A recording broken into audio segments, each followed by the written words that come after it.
चलिए आज मैं आपको एक कहानी सुनाती हूँ। हो सकता है आप में से बहुतों ने ये कहानी पहले भी सुनी हो, लेकिन फिर भी आप इस कहानी को ज़रूर सुनें क्योंकि ये आपके लिए बड़े काम की चीज़ है। अगर आप बहुत ज़्यादा पेनी स्टॉक्स पर डिपेंडेंट हैं तो एक बिजनेसमैन एक गाँव में जाता है। वहाँ वो देखता है कि बहुत सारे वहाँ बंदर हैं। उसे बिज़नेस का आइडिया आता है और वो गाँव वालों से जाकर कहता है कि आप मुझे बंदर पकड़ कर दो, मैं आपको उनके पैसे दूँगा और मैं आपको हर एक बंदर के 500 रुपये दूँगा। गाँव वाले खुश हो जाते हैं और वो उन्हें कुछ बंदर पकड़ कर दे देते हैं। वो चला जाता है। उसके बाद कुछ दिन के बाद वो फिर आता है, फिर उनसे कहता है कि मुझे और बंदर चाहिए और इस बार मैं आपको हर एक बंदर के 1000 रुपये दूँगा। गाँव वाले और ज़्यादा खुश हो जाते हैं क्योंकि उनको इस बार पहले से ज़्यादा पैसा मिल रहा है और वो इस बार सारे बंदर पकड़ कर उसे दे देते हैं। वो उन्हें फिर से पैसे दे देता है, लेकिन इस बार वो कह के जाता है कि मैं अगली बार फिर आऊँगा आपसे बंदर लेने के लिए, लेकिन अगली बार मैं आपको 5000 रुपये दूँगा हर एक बंदर के। और वो ऐसा कहकर चला जाता है। अब गाँव वाले 5000 रुपये के लिए वो बंदर ढूँढने लगते हैं। बंदर उन्हें नहीं मिलता क्योंकि वो ऑलरेडी पहले सारे बंदर वो दे चुके होते हैं। लेकिन अब यहाँ कहानी में एक ट्विस्ट है। जो बिजनेसमैन है जिसने सारे बंदर लिए होते हैं, उसने क्या किया कि अपने दोस्त को सारे बंदर दे दिया और बोला कि गाँव में जाकर हर एक बंदर को 4000 रुपये में बेच दो। वो ठीक ऐसा ही करता है, जाता है और कहता है कि मेरे पास बंदर है, मुझसे ले लो, लेकिन मैं एक बंदर आपको 4000 में दूंगा। सभी गांव वाले 4000 रुपये उसे पे करने के लिए तैयार हो जाते हैं क्योंकि उन्हें पता है कि उन्हें एक बंदर के 5000 मिलेंगे, फिर भी उन्हें 1000 फ़ायदा होगा। तो वो सभी बंदर खरीद लेते हैं 4000 में और बंदर लेकर वो इंतज़ार करते हैं। अब जो दोस्त है बंदर बेच चुका है, वो भी पैसे लेकर चला जाता है और बिजनेसमैन नहीं आता है वापस और गांव वालों के पास रह जाता है 4000 का एक बंदर। अब आप सोच रहे होंगे कि इस कहानी का पेनी स्टॉक से क्या कनेक्शन है। तो बिल्कुल है, पेनी स्टॉक से ही तो इसका कनेक्शन है क्योंकि पेनी स्टॉक काफ़ी लंबे समय तक सोए रहते हैं। बहुत लोगों का उन पर ध्यान ही नहीं जाता, लेकिन जब ऑपरेटर्स की उन पर नज़र पड़ती है तो वो शेयर्स अचानक भागने लग जाते हैं, उनके शेयर प्राइसेस बढ़ने लग जाते हैं, शेयर तेजी से भागने लगता है। तब रिटेल इन्वेस्टर्स एंट्री लेते हैं और वो वहाँ शेयर्स को खरीदने के लिए भीड़ लगा देते हैं। उन्हें लगता है कि कहीं हम ना पीछे रह जाएं और इसका फ़ायदा हमें मिलने से ना चूक जाए। तो वो लगातार शेयर्स खरीदते रहते हैं, अपर सर्किट लगता रहता है। अपर सर्किट लगता है, फिर भी वो और शेयर्स बाय करने के लिए टूट पड़ते हैं। उनमें से कुछ को बहुत ज़्यादा प्रॉफिट भी मिल जाता है, लेकिन वो फिर भी कुछ प्रॉफिट के बजाय और ज़्यादा प्रॉफिट के चक्कर में और शेयर्स बाय करने लगते हैं। वो ज़्यादातर पेनी स्टॉक्स पर डिपेंडेंट हो जाते हैं कि उन्हें और प्रॉफिट मिलेगा। अब ऐसे में जब बहुत ज़्यादा खरीदारी होती है तो शेयर्स भागने लगते हैं। 1 रुपये वाला शेयर जिसकी वैल्यू सिर्फ 1 रुपये है, वो 20 रुपये पर अचानक ट्रेड करने लग जाता है अपर सर्किट लग लग के, जबकि उसमें ऐसा कुछ भी स्पेशल नहीं होता है जिसकी वजह से उसका शेयर प्राइस इतना भाग रहा हो। लोग इस पर ध्यान ही नहीं देते हैं, फिर भी लोग खरीदते हैं ये सोचकर कि हमें इसका बेवजह फ़ायदा मिल जाएगा ऐसे ही, जो कि ऑलरेडी इतने हाई पर ट्रेड कर रहा होता है। अब उस टाइम क्या होता है, जब 1 रुपये वाला शेयर 20 रुपये चला जाता है तब ऑपरेटर प्रॉफिट लेकर निकल जाते हैं।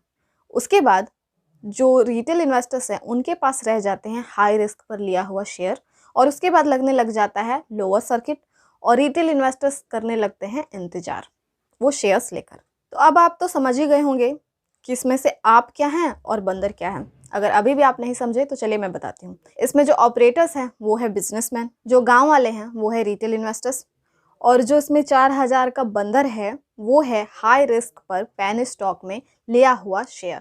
उम्मीद है ये एग्जाम्पल आपको काफ़ी अच्छे से समझ आया होगा। कहने का सीधा मतलब है कि जब आपको प्रॉफिट मिल रहा है तो और ज़्यादा प्रॉफिट के चक्कर में आप टोटली पेनी स्टॉक पर डिपेंडेंट ना रहें।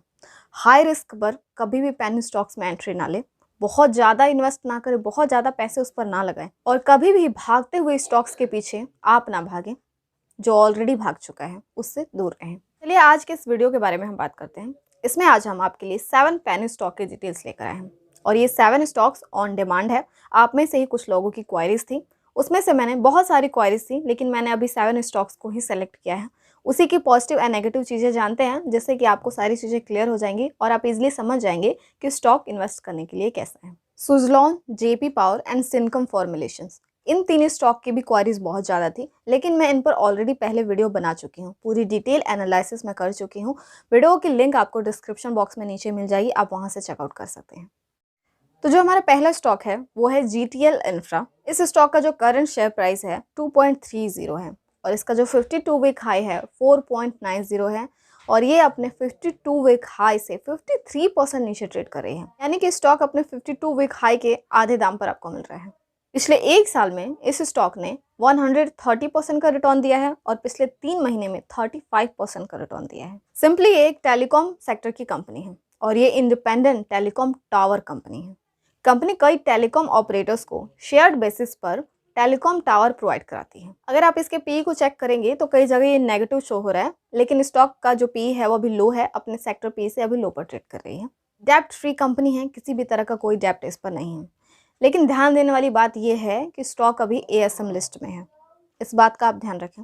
अगर बात करें प्रॉफिटेबिलिटी की, तो कंपनी का जो नेट प्रॉफिट है वो डिक्लाइन है, कंपनी अभी लॉस में है एनुअली, लेकिन क्वार्टरली कंपनी ने प्रॉफिट गेन किया है। पिछले 2 क्वार्टर से कंपनी प्रॉफिट गेन कर रही है। रेवेन्यू इसका जो है एनुअली और क्वार्टरली दोनों ही इंक्रीज हुआ है। रिटर्न ऑन इक्विटी की बात करें तो 0 है और return on capital employed decline है। अगर EPS की बात करें तो वो डिक्लाइन है। कंपनी का फाइनेंशियल्स वीक है, इस बात का भी आपको ध्यान रखना है। कंपनी को अपने अर्निंग से इंटरेस्ट भी ज़्यादा पे करना पड़ता है। हाई प्रोमोटर्स प्लेसेस वाली कंपनी है, 100% प्रोमोटर्स शेयर्स गिरवी हैं। फाइनेंशियली अगर देखा जाए तो इस कंपनी को अवॉइड करना चाहिए, लेकिन टेलीकॉम सेक्टर की कंपनी है, इस वजह से इसमें ग्रोथ भी देखने को मिल रहा है, इस वजह से इसके शेयर को उठाया जा रहा है। लेकिन अगर आप लॉन्ग टर्म के लिए इन्वेस्ट करते हैं तो ये स्टॉक बेटर है, क्योंकि time to time telecom sector में हमें अच्छा ग्रोथ देखने को मिल सकता है और आगे इसका फ्यूचर भी है।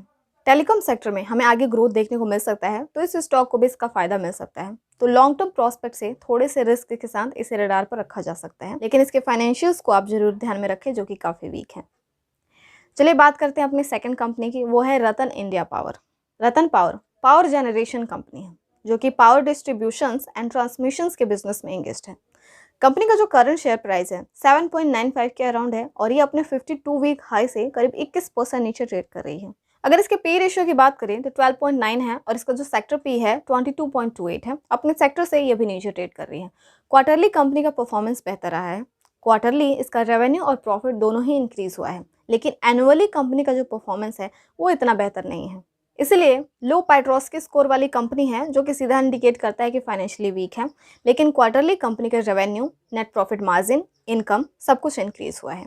लेकिन अगर इसके प्रॉफिटेबिलिटी को अवॉइड करें तो कंपनी का जो रेवेन्यू ग्रोथ है वो बहुत ज़्यादा हाई है, यानी कि कंपनी ने प्रॉफिट पर ना ध्यान देकर अपने रेवेन्यू को बढ़ाने में ज़्यादा ध्यान दिया है। रिटर्न ऑन इक्विटी 0 है, वहीं रिटर्न ऑन कैपिटल एम्प्लॉयड 10.16% है। डेप्ट भी हाई है कंपनी पर, इस बात का भी आपको ध्यान रखना है। प्रोमोटर्स प्लेसेस भी इसमें हाई है, 88% प्रोमोटर्स प्लेस है। EPS यानी कि अर्निंग पर शेयर भी नेगेटिव में है, लेकिन कंपनी का जो सेल्स ग्रोथ है वो एनुअली 164% से इंक्रीज हुआ है, जो कि काफ़ी बेहतर है। एक साल में इसने अपने इन्वेस्टर्स को 124% से ज़्यादा का रिटर्न दिया है। पिछले 3 महीने में 78% का रिटर्न और पिछले 1 महीने में 35% से इसका शेयर प्राइस बढ़ा है। फॉरेन इन्वेस्टर्स ने अपनी होल्डिंग्स इसमें बढ़ाई है, लेकिन यहाँ जो नेगेटिव पॉइंट ये है कि पिछले 3 सालों में प्रोमोटर्स ने 8% से ज़्यादा अपनी होल्डिंग्स घटाई है इस स्टॉक में। कंपनी पर डेप्ट हाई है, लेकिन ये अपना डेप्ट भी कम कर रही है। जून क्वार्टर में कंपनी ने 1200 करोड़ तक अपना कर्ज कम किया था। कंपनी खुद को नेगेटिव से पॉजिटिव की ओर बढ़ा रही है, इसलिए लॉन्ग टर्म में ये आपके लिए बेटर ऑप्शन हो सकता है, क्योंकि कंपनी का जो बिजनेस है वो पावर जनरेशन में है, जिसका फ्यूचर काफ़ी ब्राइट है। 21 जनवरी को इसकी अर्निंग भी रिलीज होने वाली हैं, तो एक बेटर न्यूज़ का वेट करें इस स्टॉक के लिए। अदरवाइज स्टॉक इन्वेस्ट करने के लिए भी काफ़ी बेहतर है। चलिए बात करते हैं नेक्स्ट स्टॉक की, वो है FCS सॉफ्टवेयर। FCS सॉफ्टवेयर पर भी मैं ऑलरेडी एक वीडियो बना चुकी हूँ, जब इसका शेयर प्राइस 3 रुपये था। अब इसका जो शेयर प्राइस है वो 7 रुपीज़ के अराउंड है। FCS software solutions limited IT sector की कंपनी है और ये अपने इन्वेस्टर्स को पिछले 1 साल में लगभग 500% तक का रिटर्न दे चुकी है। कंपनी पर डेप्ट भी काफ़ी लो है, रिटर्न ऑन कैपिटल एम्प्लॉयड भी इसका इंक्रीज हुआ है और 0 प्रोमोटर्स प्लेसेस वाली कंपनी है। रिटर्न ये काफ़ी बेहतर दे रही है, लेकिन जब इसके फाइनेंशियल्स को देखें तो quarter on quarter company profit decline कर रही है, कंपनी लॉस में है और कंपनी प्रॉफिट से लॉस मेकिंग बनी है। लॉस मेकिंग कंपनी है, फिर भी इसका शेयर प्राइस बढ़ रहा है। रीज़न ये है कि IT सेक्टर का ये पैन स्टॉक है। लोग ज़्यादा से ज़्यादा बाय कर रहे हैं कि IT सेक्टर हमें फ्यूचर में बहुत ही ज़्यादा रिटर्न बना कर देगा, इसलिए इसके शेयर प्राइस इंक्रीज हो रहे हैं। हाँ, हो सकता है कि आप लॉन्ग टर्म के लिए इन्वेस्ट कर रहे हैं तो कंपनी लॉस से जब प्रॉफिट में जाए तो आपको बहुत ज़्यादा रिटर्न भी आगे देगी और आगे ये बेहतर ग्रो भी कर सकती है, क्योंकि ये IT सेक्टर की कंपनी है। लेकिन आपको इस बात का ध्यान रखना है कि कंपनी अपने वैल्यू से बहुत ही ऊपर ट्रेड कर रही है। कंपनी अभी ओवरबॉट जोन में है, तो इस बात का आप ध्यान रखें। और जो भी एंट्री लेने की सोच रहे हैं उन्हें, जैसे कि मैंने पहले ही बताया, कि भागते हुए स्टॉक के पीछे आप कभी भी ना भागें, उन स्टॉक्स में जिसमें रिस्क भी ज़्यादा हो। चलिए बात करते हैं अपने अगले स्टॉक की, Swaraj sugar. Company sugar manufacturing के अलावा alcoholic spirit, Indian made, foreign liquor and generation of power के बिजनेस में लगी हुई है। अगर इसके पी की बात करें तो 17.55 है। इसका जो सेक्टर पी है 16.38 है। अपने सेक्टर पी से ये बहुत ज़्यादा ऊपर ट्रेड नहीं कर रही है। अभी ये स्टॉक 24 के अराउंड ट्रेड कर रही है। फॉरेन इन्वेस्टर्स ने अपनी होल्डिंग्स इसमें बढ़ाई है। इसके साथ ही एफपीआई और इंस्टीट्यूशनल्स ने भी अपनी होल्डिंग्स बढ़ाई है। नंबर ऑफ एफआईआई भी इंक्रीज हुए हैं। कंपनी का रेवेन्यू जो है वो भी इंक्रीज हो रहा है। Year on year company profit भी गेन कर रही है। पहले 0 प्रोमोटर्स प्लेसेस वाली कंपनी थी, लेकिन सितंबर क्वार्टर में 0.81% से इसने प्लेसेस बढ़ाई है। डेप्ट की बात करें तो 1.54 है, लिटिल हाई है, लेकिन साथ ही इसका ईपीएस भी इंक्रीज हुआ है। और ये स्टॉक अभी ओवरबॉट जोन में भी नहीं है।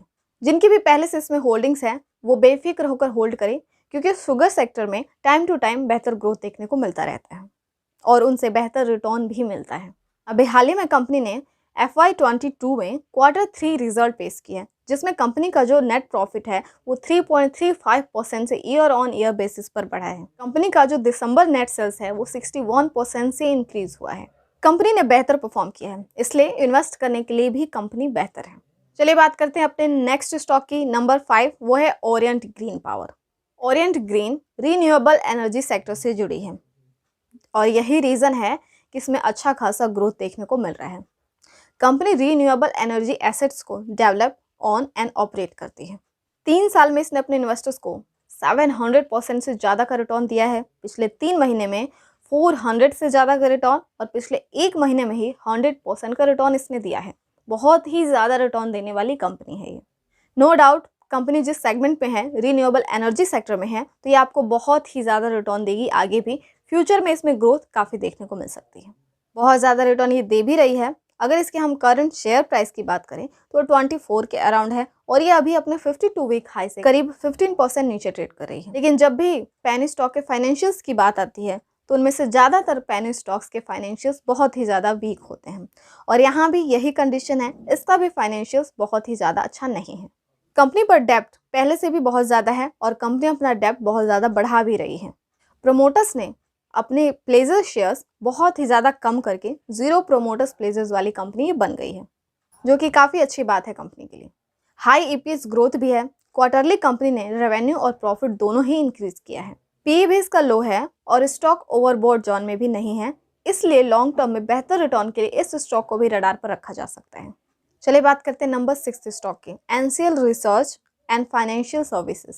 फाइनेंस एंड इन्वेस्टमेंट वाली कंपनी है, डेप्ट फ्री कंपनी है और पिछले 1 साल में 5000% से ज़्यादा का रिटर्न दे चुकी है और 1 महीने में इसका जो शेयर प्राइस है 60% से बढ़ा है। 97% पब्लिक होल्डिंग्स वाली कंपनी है एंड 2.39% ही प्रोमोटर्स की होल्डिंग्स है इसमें। रिटर्न तो ये बहुत ज़्यादा दे रही है, लेकिन जब भी बात फाइनेंशियल्स की आती है तब इसमें कुछ भी ऐसा स्पेशल नहीं है जिससे कि इसका शेयर प्राइस बढ़ रहा है। कंपनी में ऐसा कुछ भी नहीं है, बस पेनी स्टॉक की वजह से ही इसके शेयर प्राइस को बढ़ाया जा रहा है। रेवेन्यू डिक्लाइन है, profit 0, EPS 0, return on equity भी 0। ये सब एनुअली है, लेकिन क्वार्टरली इसके प्रॉफिट मार्जिन में सुधार आया है और क्वार्टरली इसका प्रॉफिट भी बढ़ा है। अदरवाइज सारी चीज़ें नेगेटिव हैं कंपनी में। और इस बात का भी आप ध्यान रखें कि ये स्टॉक एएसएम लिस्ट में है और जो स्टॉक एएसएम लिस्ट में हो और उसका फाइनेंशियल्स भी ठीक ना हो तो ऐसे स्टॉक को आपको अवॉइड करना चाहिए, क्योंकि जब बेवजह स्टॉक का प्राइस बढ़ता है तो वो टोटली ऑपरेटर ड्राइवन होते हैं। इसलिए आप एंट्री लेने से बचें इस स्टॉक में, क्योंकि जब तक इनमें अपर सर्किट है, जब तक इनका शेयर प्राइस बढ़ रहा है तब तक ठीक है, लेकिन ऐसे स्टॉक्स सडनली कभी भी आपको धोखा दे सकते हैं। स्टॉक ओवरबॉट जोन में है और बहुत ही ज़्यादा हाई पर ट्रेड कर रही है, तो इस बात का आप ध्यान रखें और बहुत ज़्यादा रिस्क से बचें। फिर भी अगर आप एंट्री लेना चाहते हैं तो अपने रिस्क एंड रिवॉर्ड को देखते हुए ही ऐसे स्टॉक्स में एंट्री लें। चलिए बात करते हैं लास्ट एंड 7th स्टॉक की, एमपीएस इन्फोटेक। स्टॉक को आप विशेष इन्फोटेक से भी देख सकते हैं।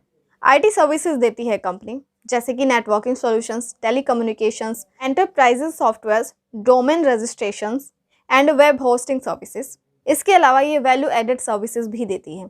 24 जनवरी को इसकी अर्निंग रिलीज होने वाली है। डेप्ट भी बहुत ही ज़्यादा लो है, ना के बराबर डेप्ट है इस स्टॉक पर। लेकिन एनुअली कंपनी लॉस में है, प्रॉफिट नहीं बना रही है, रिटर्न ऑन इक्विटी नेगेटिव में है, ईपीएस डिक्लाइन है। कंपनी ने प्रोमोटर्स प्लेसेस अपनी घटाई है, जो कि अच्छी बात है, लेकिन फिर भी हाई प्रोमोटर्स प्लेसेस है कंपनी में। प्रोमोटर्स ने अपनी होल्डिंग्स घटाई है, वो भी 2%, जो कि ज़्यादा नेगेटिव है। कंपनी फाइनेंशियली काफ़ी वीक है, इस बात का आपको ध्यान रखना चाहिए। पिछले 3 साल में इसने 1150% का रिटर्न दिया है, पिछले 1 महीने में 400% का, और 1 वीक में ही 25% का रिटर्न इसने दिया है। आईटी सेक्टर की कंपनी है, इसलिए इसमें आपको ग्रोथ देखने को मिल रहा है। जब जब आईटी सेक्टर्स बुलिश होंगे, इस तरह के पेनी स्टॉक्स भी बुलिश होंगे। लेकिन जब भी करेक्शन का टाइम आता है, तो ऐसे स्टॉक्स बहुत ही ज़्यादा गिर जाते हैं और आपके पैसे को, सारे प्रॉफिट को वो लॉस में कन्वर्ट कर देते हैं। इसलिए ऐसे स्टॉक्स में रिस्क बहुत ही ज़्यादा होती है। स्टॉक अभी ओवरबॉट जोन में भी है, इस बात का भी आप ध्यान रखें। अगर स्टॉक आपको 1 रुपये से कम मिलता है, तब इसमें आप एंट्री लेने की सोच सकते हैं। अदरवाइज ये अभी ओवरबॉट जोन में है, इस बात का आप ध्यान रखें। जितने भी सोए हुए पेनी स्टॉक्स हैं, वो अभी जाग गए हैं। सिर्फ जागे ही नहीं, सभी दौड़ रहे हैं। तो इसलिए आपको प्रॉफिट मिल रहा है तो उसका फ़ायदा ले, लेकिन बहुत ही ज़्यादा डिपेंडेंट होना पेनी स्टॉक्स पर सही नहीं है अभी, क्योंकि जब इनमें करेक्शन आएगा तब ये बहुत ही ज़्यादा गिर जाते हैं। तो इस बात का ध्यान रखते हुए ही बहुत ज़्यादा रिस्क ना लेकर ही पेनी स्टॉक में इन्वेस्ट करें। तो ये थे वो 7 स्टॉक्स की डिटेल्स। वीडियो पसंद आई हो तो वीडियो को लाइक जरूर करें, चैनल को सब्सक्राइब करते टाइम बेल आइकन को जरूर प्रेस कर दें। हम और भी आपके लिए ऑन डिमांड वीडियो बनाते रहेंगे, आप अपनी क्वारीज हमें दे सकते हैं।